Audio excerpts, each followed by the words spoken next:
Greetings. Let's pretend for a moment that I accepted that I was actually mentally ill, that I had a mental illness that was classified in the DSM 4 as either schizoaffective disorder or schizophrenia. Let's pretend that I accepted that. Let's pretend that I made it through the 6 month probationary period at the San Francisco Department of Public Health, and I was now an official civil service employee. By now, I would have over because coming up on the time that I would have gotten out of probation. So that would have been 14, 15, 16, 17, 18, 19, 21. I would have had 21, I would have had 7 years. I would have had 7 years as an official employee at the San Francisco Department of Public Health in the compliance department.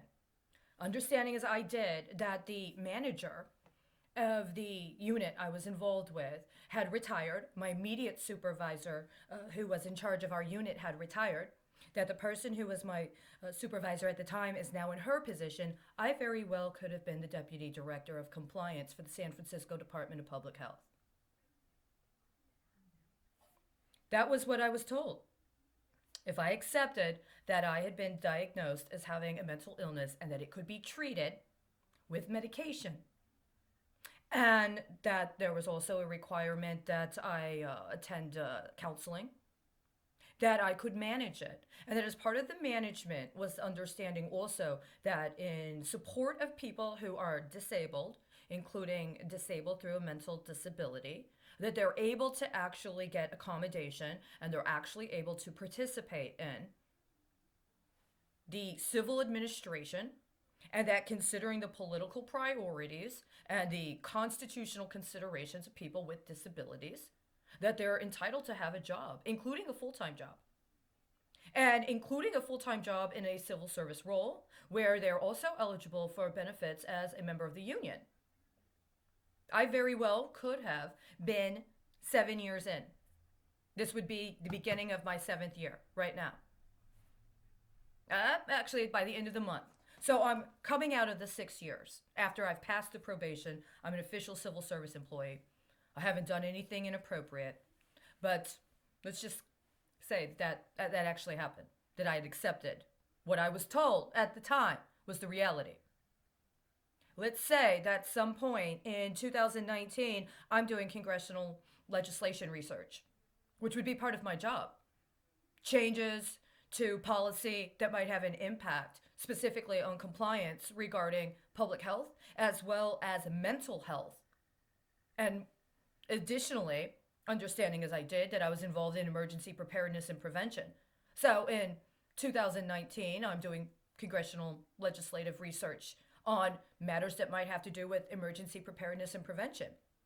Also understanding, as I did at the time, that emergency preparedness and prevention could also pose a national security risk associated with lack thereof, and that previous protocols that had been put into place, previous systems that had been put into place, understood that specifically regarding public health and the potential for a disease outbreak is also something that could also be used by terrorists to exploit other things that could potentially have been identified as weaknesses that could have been leveraged in order to make it worse than it needed to be. I'm doing congressional legislative research just to see what's ongoing and what is happening and how that might impact what we're dealing with, just as I did when I first came into my job and I was still on probation, when I was told by my supervisor to go through changes that had just happened with the Health Information Portability and Protection Act, and look specifically at changes that had come regarding matters that would be relevant to compliance when it came to public health as part of the preparation for a presentation that would be used in training practitioners on the changes to the healthcare policy that was ongoing. This would have been completely within my job description. This would have been actually a requirement. Let's say that while I'm doing that, I find the bills I have up right now, and I'm concerned. I'm concerned because I've noticed how Congress oftentimes proposes these bills and they don't vote them down. but they also don't vote to move them out of committee. And we have years worth of bills that have all kinds of very important information in them and maybe even have some good legislative impetus behind them. And not only that, but they also speak potentially to things that, if disabused, could actually create more harm than good. And there's these specific bills that I've found. And I'm concerned. I'm very concerned because they've been in committee. They were proposed. They've been in committee. They haven't moved. But the timing of their proposal and the implications of their proposal raise a flag. These specific bills proposed at this specific time, when there are these other things that we've been trying to get somebody to pay attention to about our need and about what could potentially represent, shall we say, a risk of sabotage, or perhaps a kind of potential exploitation, including people placed within the government that may have less than the best interest of the public at heart. And of course, also the ongoing concerns about appropriate delegation of powers and delegation of responsibilities concerning intersection between the civilian and the military world as part of public health care, especially in the kind of situation that I would be in at that time, would also involve healthcare for veterans. And what would be appropriate mental health care for veterans? And these are the bills that I find. How many do I have up right now? 1, 2, 3, 4, 5, 6, 7, 8, 9, 10, 11, 12, 13, 14, 15. 15 bills, all of which were proposed in 2019, all of which rose a flag. And the ones that raised the greatest flag also, this time later, have exactly what the concern was. The first one, right here, HR 563, DD 214 Modernization Act, described to require the Secretary of Defense to modify the Certificate of Release or Discharge from Active Duty, DD Form 214, to include a specific block explicitly identified as the location in which a member of the armed forces may provide one or more email addresses by which the member may be contacted. That's very important. It says right here, the latest action, 1/24/2019, referred to Subcommittee on Military Personnel.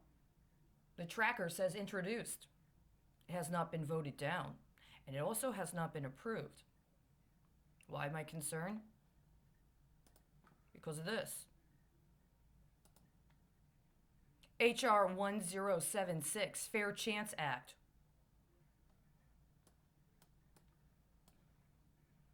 To prohibit federal agencies and federal contractors from requesting that an applicant for employment disclose criminal history record information before the applicant has received a conditional offer and for other purposes.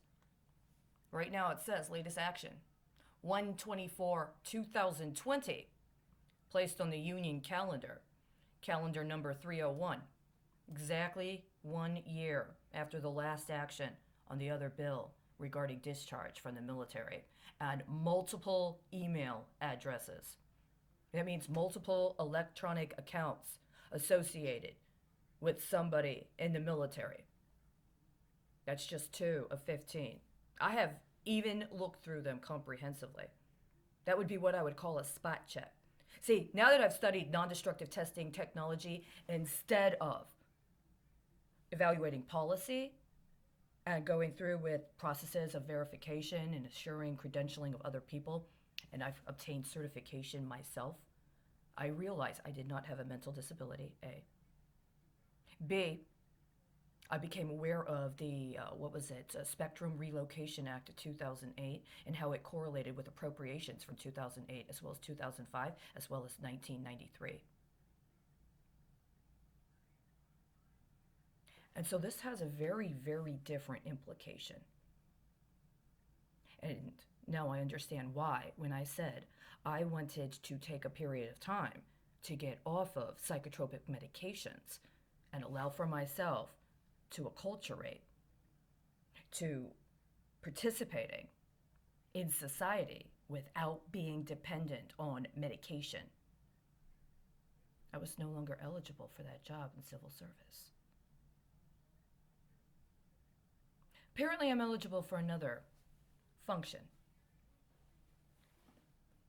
And I have these 15 bills here, and none of them have been passed, and none of them have been voted down. And I know exactly what that means.